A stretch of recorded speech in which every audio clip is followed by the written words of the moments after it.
तो कहानी की शुरुआत में हमें जंग के मैदान को दिखाया जाता है और इस जंग में अमेरिका के कुछ सैनिक भी शामिल थे। वैसे मैं आपको बता दूं कि ये कोई असल सैनिक नहीं है बल्कि घर से उठाए हुए हैं। इनके बीच में हम बॉयस नाम करके एक बच्चे को देखते हैं। अपने घर पर वो भी मौज की जिंदगी जी रहा था। तभी अचानक से उसके पास एक लेटर आता है और वो आर्मी में आकर के ज्वाइन हो गया। और यही सेम हाल बाकी के लोगों के साथ में भी है। ये लोग जर्मनी के खिलाफ में लड़ने के लिए जा रहे थे क्योंकि नाजीज कई देशों पर हमला बोल चुके थे। इस समय फ्रांस भी नाजीज से लड़ रहा था और फ्रांस के कहने पर ये लोग लड़ने के लिए जा रहे हैं। अब कुछ समय के बाद इनके जो कैप्टन थे वो इनके सामने आते हैं और इन लोगों को इनकी मिशन के बारे में बताते हैं। कैप्टन इन लोगों को बताते हैं कि चाहे कुछ भी हो जाए, हमें चर्च के अंदर जा करके नाजीज के रेडियो टावर को नीचे गिराना है। अगर हम ये करने में कामयाब हो जाते हैं तो समझना हम जंग को जीत चुके हैं। रात होते होते ये लोग उस जगह पर जाकर के पहुंच जाते हैं जहां जंग छिड़ी हुई थी।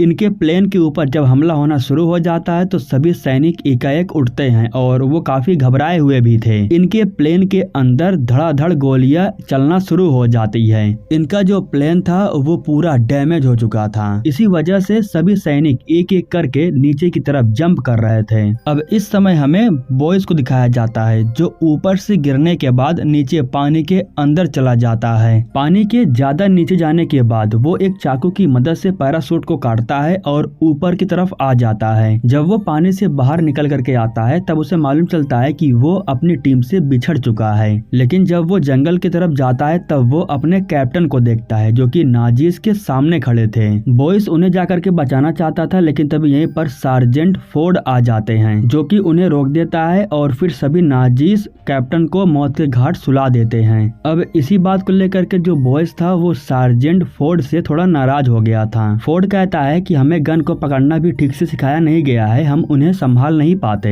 हमें बस चर्च के अंदर जा करके उनके रेडियो टावर को गिराना है। अब ये लोग जैसे ही थोड़ा आगे बढ़ते हैं तब इनकी मुलाकात इनके टीम से हो जाती है और इस तरीके से अब ये लोग 5 की टीम में हो जाते हैं। इन 5 का मकसद सिर्फ इतना था कि चर्च के अंदर जाना है और रेडियो टावर को गिराना है। सभी लोग बातचीत करते हुए जंगल की तरफ आगे बढ़ रहे थे लेकिन शायद इन लोगों को माइन के बारे में नहीं पता था। जैसे ही एक सोल्जर माइन के ऊपर पैर रखता है तो जोरदार धमाका होता है। अब उस सोल्जर को छोड़ करके बाकी के जो भी लोग थे वो जिंदा थे, सिर्फ वही मारा जाता है। यहाँ पर फोर्ड सभी लोगों से कहता है कि चाकू की मदद से माइन को अच्छे से चेक करो और संभल करके पैरों को आगे बढ़ाओ। इस तरीके से ये लोग माइन को चेक करके आगे बढ़ते हैं। जैसे ही ये लोग थोड़ा और आगे जाते हैं तब ये लोग एक लड़की को देखते हैं। अब वो लड़की जैसे ही इन लोगों को देखती है तो वो डर करके भागने लगती है लेकिन ये लोग उसे पकड़ लेते हैं। जब ये लोग लड़की का बैग चेक करते हैं तब इन्हें मालूम चलता है कि वो लड़की मरे हुए लोगों का सामान चुराने के लिए यहाँ पर आती थी और यहाँ पर इन लोगों को यह भी मालूम चलता है कि वो नाजीज से नफरत करती है। वो लड़की इन लोगों को बताती है कि मेरा नाम क्लोई है और नाजीज ने मेरे माता पिता को जान से मार दिया है, इसलिए मैं उनसे बदला लेना चाहती हूँ। और जब क्लोई को मालूम चलता है कि ये लोग नाजीज को मारने के लिए यहाँ पर आए हैं तब वो इन लोगों को लेकर के अपने घर पर जाती है। दरअसल क्लोई इन लोगों को रहने के लिए एक ठिकाना दे रही थी। जब ये लोग गांव में एंटर करते हैं तब इन्हें मालूम चलता है कि जो नाजीज है वो गांव में टहल रहे हैं। इन्हें देख करके बाकी के लोग छुप जाते हैं लेकिन जो क्लोई थी वो उनके पास जाती है। इन नाजीज का जो कैप्टन था वो क्लोई के पास आता है और क्लोई का उसका सामान देने के बाद उसे यहाँ से जाने के लिए कहता है। अब वहाँ से बचने के बाद क्लोई दोबारा आकर के इनसे मिलती है और इन लोगों को लेकर के अपने घर पर जाती है। क्लोई के घर पर हम पोल नाम करके एक छोटे से बच्चे को देखते हैं जो कि क्लोई का छोटा भाई है। इन लोगों का रहने का ठिकाना हो चुका था और अब ये लोग यहाँ पर रह करके अपने प्लान को अंजाम दे सकते थे। इस दौरान ये लोग ऊपर से नाजीज को देखते हैं जो कि घर के अंदर घुस करके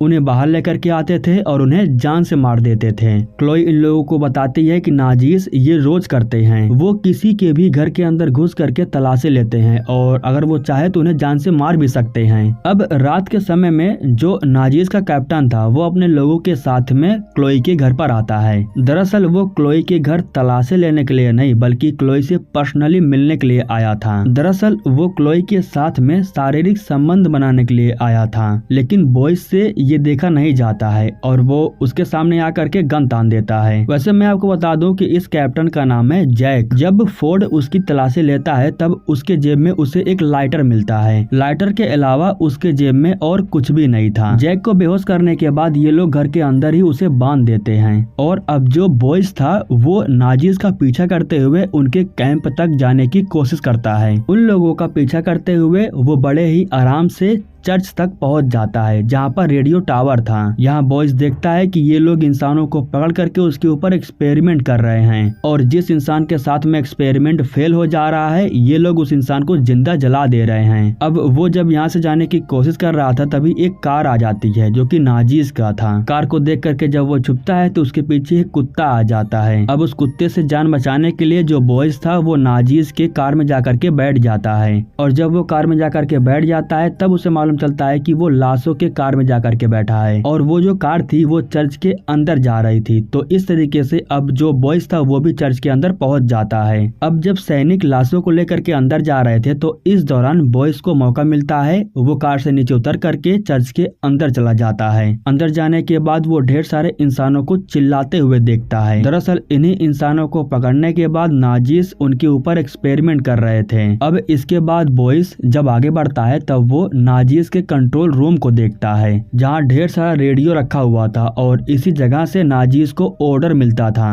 अब बॉयज हिम्मत जुटा करके जब थोड़ा और अंदर जाता है तब उसे ढेर सारे इंसानों का खून दिखाई देता है। यहाँ बॉयज देखता है कि एक बैग के अंदर इन लोगों ने इंसानों को लटका करके रखा है। लैब के अंदर जाने के बाद बॉयज को एक इंजेक्शन दिखाई देता है। उस इंजेक्शन को लेने के बाद वो उसे अपने जेब में रख लेता है। अब जब वो यहाँ से बाहर निकलने लगता है तभी वो अपने एक दोस्त को देखता है। वो अपने दोस्त को बचाता उससे पहले ही लैब के अंदर डॉक्टर आ जाता है। वो मरे हुए इंसान को वही इंजेक्शन लगाता है जो इंजेक्शन बॉयज ने अपने पास रखा है और फिर वो देखता है कि इंजेक्शन लगने की वजह से वो इंसान जिंदा हो गया है। अब डॉक्टर उस इंसान को लेकर के चले जाते हैं। इसके बाद बॉयज अपने दोस्त को यहाँ से आजाद करता है और फिर अपने दोस्त को साथ में लेकर के जाने लगता है। यहाँ पर बॉयज को एक जगह दिखाई देती है, इस जगह से वो भाग सकता था। वो खिड़की को तोड़ता है और अपने दोस्त के साथ में इस जगह से बाहर निकल आता है। अब बॉयज अपने उस दोस्त को लेकर के क्लोई के घर पर जाता है। बॉयज को देख करके फोर्ड उससे पूछने लगता है कि आखिर ये तुम्हें कहाँ मिला और तुम कहाँ गए थे। तभी बॉयज वो इंजेक्शन निकाल करके फोर्ड को दिखाता है और बताता है कि वो चर्च के अंदर गया था।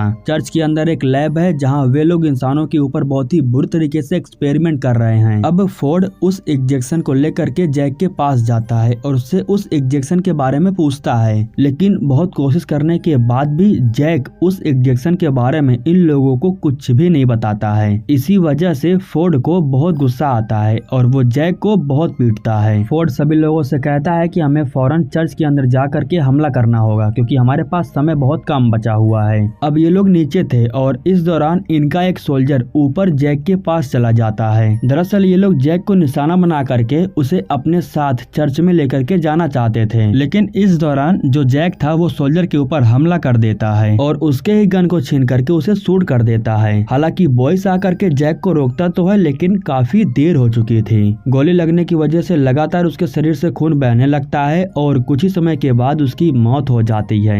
वैसे बॉयज को बहुत बुरा लगता है और तभी उसकी नजर इंजेक्शन के ऊपर पड़ती है। वो इंजेक्शन को उठाता है और बिना कुछ सोचे समझे अपने दोस्त के शरीर में इंजेक्ट कर देता है। इंजेक्शन लगाने की वजह से कुछ ही समय के बाद वो सोल्जर उठ करके बैठ जाता है। वो जिंदा हो गया था, उसे दर्द महसूस नहीं हो रहा था, हालांकि उसे गर्मी बहुत लग रही थी। उसके अंदर का जो नसें थी ना वो अचानक से फूलने लगी थी। इंजेक्शन लगने की वजह से अब इनका जो दोस्त था वो पूरी तरीके से बदल चुका था। फोर्ड अपने हथियार को उठाता है और लगातार उसे शूट कर देता है लेकिन इससे भी कुछ नहीं होता है। आखिरी में बॉयज उसे खत्म करने के लिए उसके सर के ऊपर हमला करता है और उसके सर को कुचल देता है। इस दौरान इनका ध्यान जैक के ऊपर नहीं था, उसे भागने का मौका मिलता है। वो पोल को लेकर के बाहर आ जाता है। बाहर उसके लोग कार को लेकर के खड़े थे। जैक फौरन जा करके कार में बैठ जाता है। हालांकि वो कार पर बैठ करके भागता उससे पहले ही फोर्ड गन लेकर के आ जाता है और वो जैक को शूट कर देता है। अब कार को जो ड्राइव कर रहा था वो कार को लेकर के यहाँ से निकल जाता है और इस तरीके से जो जैक है वो पोल को लेकर के अपने साथ में चला जाता है। अब इधर जब जैक चर्च के अंदर पहुँचता है ना तब वो जख्मी हालत में था। वो फटाफट इंजेक्शन को ढूंढता है और अपने शरीर में इंजेक्ट कर लेता है। इंजेक्शन लगाने की वजह से जो दर्द उसे महसूस हो रहा था वो गायब हो जाता है और अब वो बहुत ज्यादा खतरनाक लग रहा था।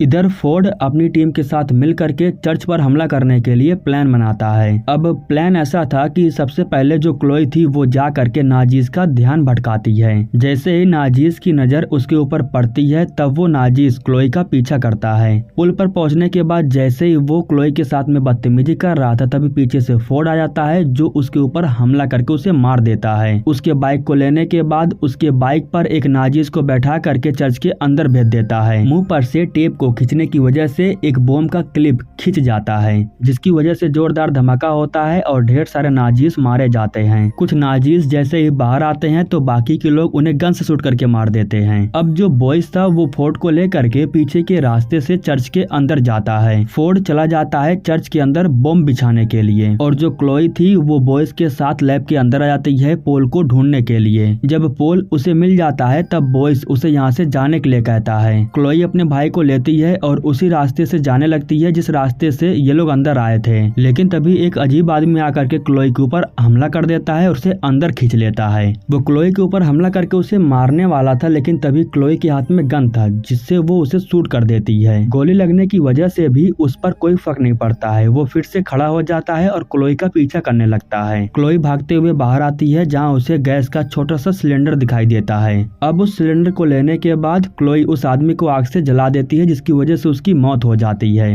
इधर फोर्ड के टीम के कुछ मेंबर नाजीज का ध्यान भटका रहे थे तो इस दौरान जो पोल था वो भागते हुए इनके सामने आ जाता है। अब टीम में जो स्मिथ था वो पोल को बचाने के लिए आगे बढ़ जाता है। वो पोल को बचा करके जब आता है तभी उसे एक गोली लग जाती है जिसकी वजह से वो घायल हो जाता है। तभी गन लेकर के क्लोई भी आ जाती है जो बाकी के नाजीज को गन से शूट करके मार देती है। सीन शिफ्ट होता है फोर्ड पर जो कि बम बिछा करके टाइमर सेट कर चुका था। लेकिन तभी उसके सामने जैक आ जाता है जो कि फोर्ड से बदला लेने के लिए आया था। वो टाइमर को खत्म करने के बाद फोर्ड के ऊपर हमला करता है और उसे बहुत ज्यादा पीटता है। इसके बाद वो फोर्ड को घसीटते हुए लेके जाता है और एक लोहे के हुक से लटका देता है। यहाँ पर जो जैक था वो फोर्ड को बताता है कि ये इंजेक्शन एक वरदान है। इस इंजेक्शन की वजह से जर्मनी हर देश पर राज करने वाला है। ये एक ऐसा इंजेक्शन है जिससे हम अमर हो सकते हैं और हमें खत्म कर पाना नामुमकिन है। अब जैक खड़े होकर के डायलॉग बाजी कर रहा था तभी पीछे से बॉयस आ जाता है जो उसके ऊपर लगातार गन से शूट करता है लेकिन इससे कोई फर्क नहीं पड़ता है और जैक फिर जाकर के बॉयस के ऊपर हमला कर देता है जिसकी वजह से बॉयस जख्मी हालत में हो जाता है। वैसे इस दौरान जो फोर्ड था वो अपने आप को बड़ी मुश्किलों से छुड़ाता है और वो जो इंजेक्शन था ना उसे अपने शरीर के अंदर इंजेक्ट कर लेता है जिसकी वजह से उसे थोड़ा बहुत पावर मिल जाती है और फिर वो जा करके जैक से फाइट करने लगता है लेकिन